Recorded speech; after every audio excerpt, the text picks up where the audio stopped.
Thank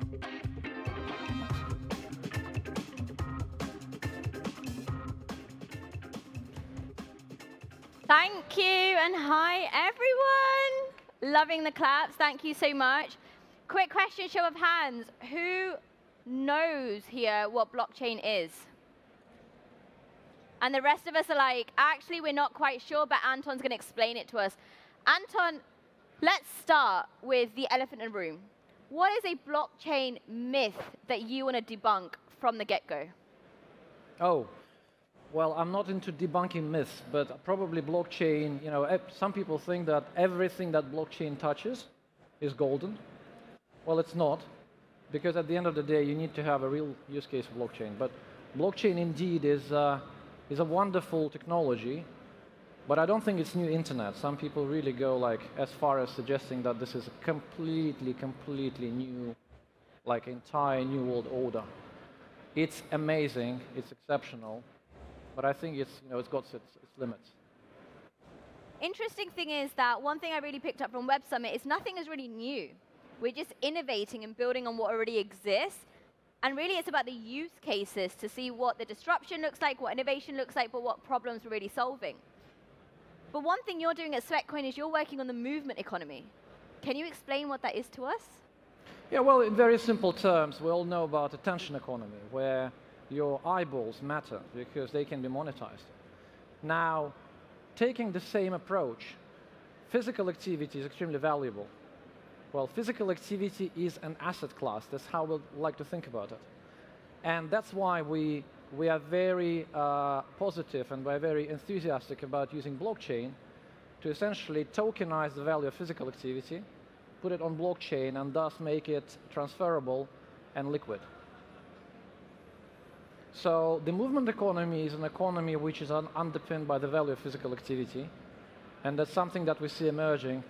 As we become less and less active, we become a very sedentary human race, because most of the technology that we know actually makes us even more sedentary.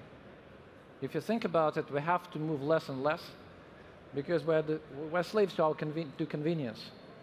We operate in the low energy mode most of the time. That's our behavioral psychology. And that is very dangerous. Because what we are fearing at Sweatcoin is that at some point in time, those who've seen that film called Wall-E will start move around in those capsules that make movement completely unnecessary. And that's what we're trying to prevent, actually. I actually started using Sweatcoin, I think around 2017, not knowing that one day I'd be interviewing you, so it feels like a full circle moment for me at least. I loved the fact that you basically got paid to move. Financial rewards for movement, which should be something that we're just doing generally. I mean, hands up here, who wants to get paid to play, right? We all like a little bit of money. Money is great. What about the coins that you can then bring out of it? But one thing that I realized is that is a shift in societal behavior. How do you envision the movement economy influencing individual lifestyles and in turn impacting society as a whole? Are you hoping that everyone downloads the app and we're all kind of doing our 10K steps and we're very much getting paid for it? Are you thinking that you're going to really try and solve real world issues? Or is it an idea that you had one day and you're like, right now I'm able to commercialize it and bring people on board? Look, at the end of the day, there's a huge, relatively new area of science, which is called behavioral economics, behavioral science. And one of the very simple techniques that this area of science uses is that, incentives, they do work. However, they work even better when they're applied to certain underlying behaviors that are fundamentally good for people, for the user. So gamification has been around for ages. And people gamify pretty much everything. And you can also gamify things around encouraging people to spend more time playing a game or sticking around in social media. But I think at the end of the day, people are not stupid. They understand what's really good for them. And I think over time, there's emerging understanding that actually when you spend hours on end, surfing through Instagram, yeah, it's fun, but maybe it's not necessarily the greatest thing for your health, mental health, physical health. So we are great believers that when you apply incentives and gamify the good underlying behavior or a habit, so essentially we're in habit formation business, and we create a habit of being physically active. Same approach works for things like good diet, quality sleep, learning a language. There's a bunch of things which are clearly very good for you. And we'd like to establish that very clear understanding. Right now, everybody knows that being healthy is expensive. You have to pay. You have to pay to go to the gym. You have to pay to your private health insurance, your doctor. I mean, you have to pay more for a salad, which makes no sense to me because it's basically vegetables and leaves and the insides of a burger, right? Correct. So what we're trying to do, we're trying to turn things around. We're trying to turn things on its head and say, you know what, actually, if you take your own behavior in your own hands and will help you, that will create so much upside, that will create so much economic and emotional value that they will be able to essentially pay you back. So lots of people talk about the kind of the Web 2 businesses, the Facebook, Instagram, using our data and giving nothing in return, giving you back just a free product. We'd like to take it one step further. We'd like to create an economy where there's an asset, the underlying asset has been tokenized, and you can get some of that value back. And that's what creates that behavioral loop, where the more engaged you are, the more active you are. And the more active you are, the more you earn, and that makes your experience even more exciting, and that flywheel continues. Super interesting. One thing I like to do in my discussions is get to know the founder. I don't think it's good enough just knowing the business. We can read about that online, right? But you touched on gamification and the fact that everyone's been playing games. So talk to me. What are some of the games that you played when you were younger, or that you still play now, balancing running a business, that you're super into? Look, as a computer science student, I played pretty much every single game that was available then. But I think I realized that I was a bit of a gaming addict when I played Doom. Yes. And that was crazy. I know some people continue to play Doom.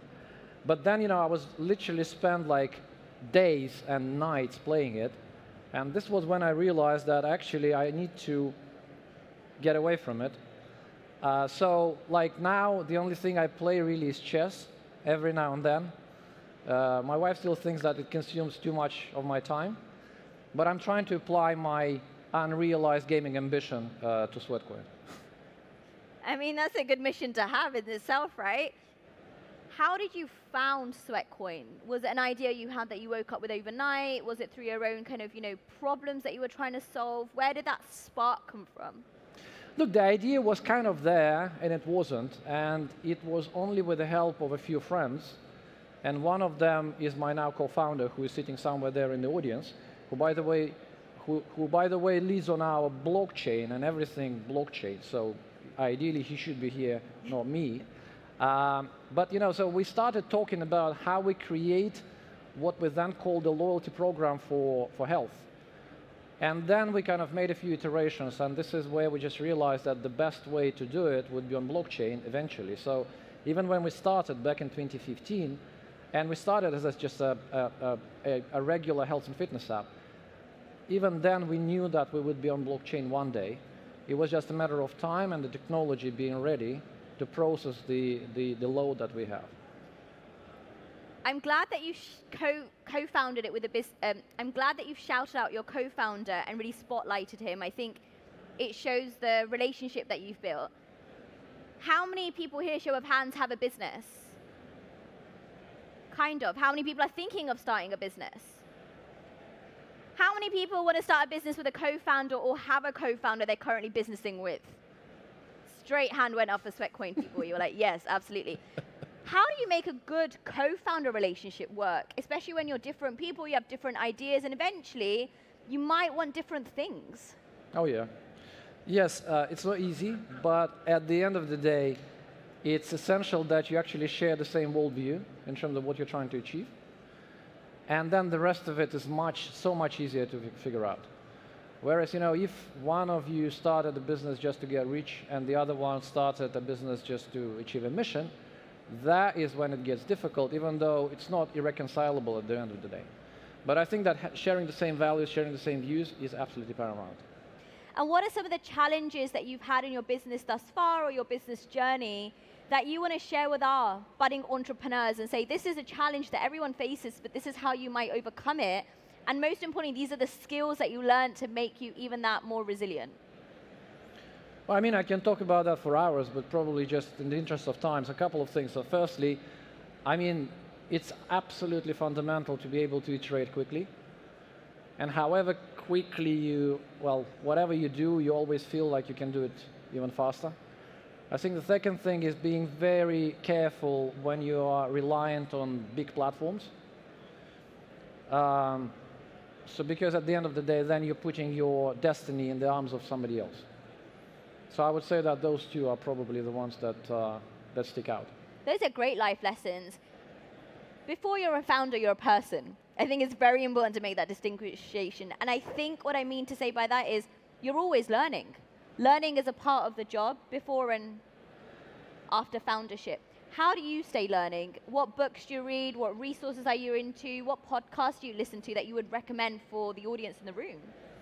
I think that the most important thing there is to surround yourself with people who are smarter than you and know more than you.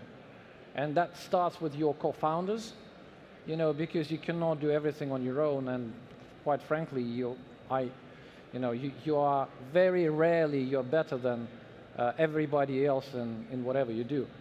And then there's then the next circle is obviously your team, and then your advisors, your investors, your friends. At the end of the day, and then of course, what content you consume, how do you pick those podcasts or whatever. But at the end of the day, it's all about people. It's all about people that you connect with, that you click with, and they make you better because they know something you don't. One thing that I talk about is the 3-2-1 rule. So it's something I created a few years ago for networking. So in any given situation, talk to 3 people, connect with 2 of them, and have at least 1 virtual coffee or in-person coffee, tea, drink of choice a month. You're meeting 12 to 36 new people a year, sharing your ambitions, telling them your goals, and really building out your network. What are your top tips for individuals here who are at Web Summit, finding friends, connecting with people, maybe searching for co-founders? Do you have any advice of how they can really become those smart people or find themselves in a room where people are smarter? Oh, I don't think I'm great at networking, frankly. So you don't think you're great at networking? No. How did you find your co-founder? Well, this is, the truth is that we had known each other for years before we started the business.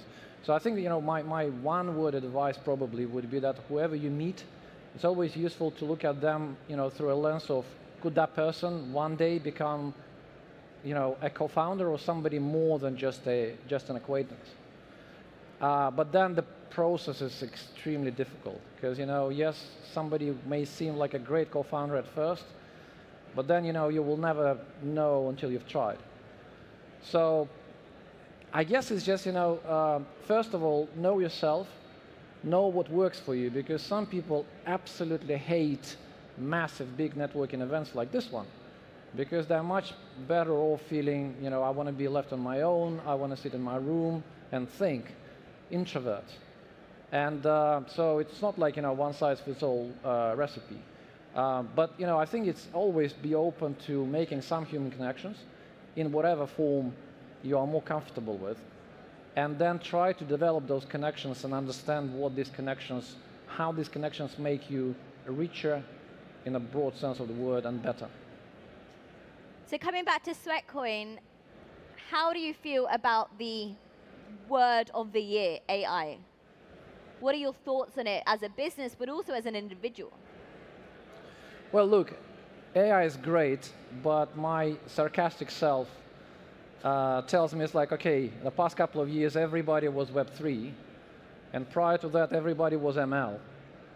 And this year, everybody is AI. And next year, probably going to be something else. So I think that, whenever you talk about AI, and I'm no expert, like I know very little about AI, but I think that you always have to cut through the noise. You always have to remember that there's like bullshit factor of like 10 or 100, everything to do with AI. But having said this, in the remainder is, it's a wonderful technology. It's now coming of age. AI has shown us what it can be at scale, but I think there's much more for us to learn, and there's lots of challenges. mostly on the regulatory side, because we've learned it the hard way. You know, regulation needs to be there. It wasn't there for social media. It's not there for blockchain. Hopefully, we're going to not make that mistake for the 3rd time, or whatever, 19th time.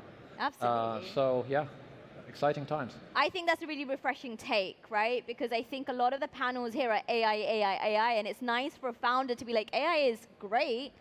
There's a great use case coming up, but that's not something we're concerned with or something that we're really kind of focusing on, as say, because you know your mission, you know your vision, you know what you're doing with your business. What does the future of Sweatcoin look like? What are you dreaming of? Well, the dream is to make 1 billion people around the world more physically active. And the fundamental part of what we do is to make that product free and available to everyone. Because at the end of the day, most of the health and wellness market, as we know it, caters to that 20–30% of the world population that are already kind of appreciative of the fact that you have to be healthier, and they have the money. And that leaves the remainder of us, 70%, in the category of people that actually push the obesity curve up and the healthcare costs skyrocket.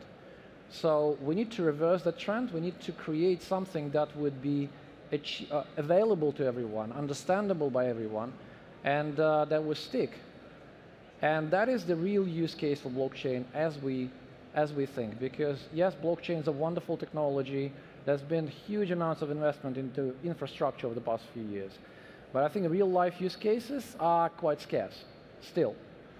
And we quite fancy the idea that we will be one of the biggest, we're already one of the top 5 distributed apps globally, Sweat Economy, Sweat Wallet, which is our crypto angle. But beyond that, I think there's so much more excitement in the air, because yes, we are living through a very tough winter, but the winter will come to an end sooner or later, and that will just continue to drive further adoption of blockchain by the masses. My final question, and it's a winner. What is your one piece of career advice that you wish you knew when you started building a blockchain-first business? Oh. If you ask me about my career advice generally, that would have been easier. I think at the end of the day, it's just career advice is be ready to evolve as a professional, as a person, literally on a daily basis. But I don't think that's a unique insight, because everybody who started their own business know that you just need to develop at a very fast pace. Whenever you make a transition into a kind of more technology-heavy area, you always want to invest or over-invest to learn more and learn ahead of time. So it's fundamental that your team is actually fit for it. So I'm very, very privileged and happy to have 2 co-founders, because if I just had less or fewer, it would have been much more difficult. This way we actually can focus on different aspects of the business, and that's much easier. So I think it's always to understand how you're going to innovate around some difficult and challenging technology bits and pieces. So what I've really taken away from this conversation, try and solve a real world problem. Don't be afraid to figure it out as you go along. If you don't want to do it alone, find your co-founders, find your network, build your team, and actually conferences like this are great. But if you're introverted, think about the friends and network you already have around you. Go and be in a space where people are smarter than you, and always stay learning. And yes, the future of tech might be AI, but that isn't for everyone, and that isn't everything. So focus on your mission, vision, your values, and the tech you're building, and keep it going. On that note, Anton, I would like to thank you for your time, and I would love it if audience members, you can give a big round of applause to Anton and Sweatcoin for their great discussion. Thank you. Thank you very much, Sonia. What a great summary.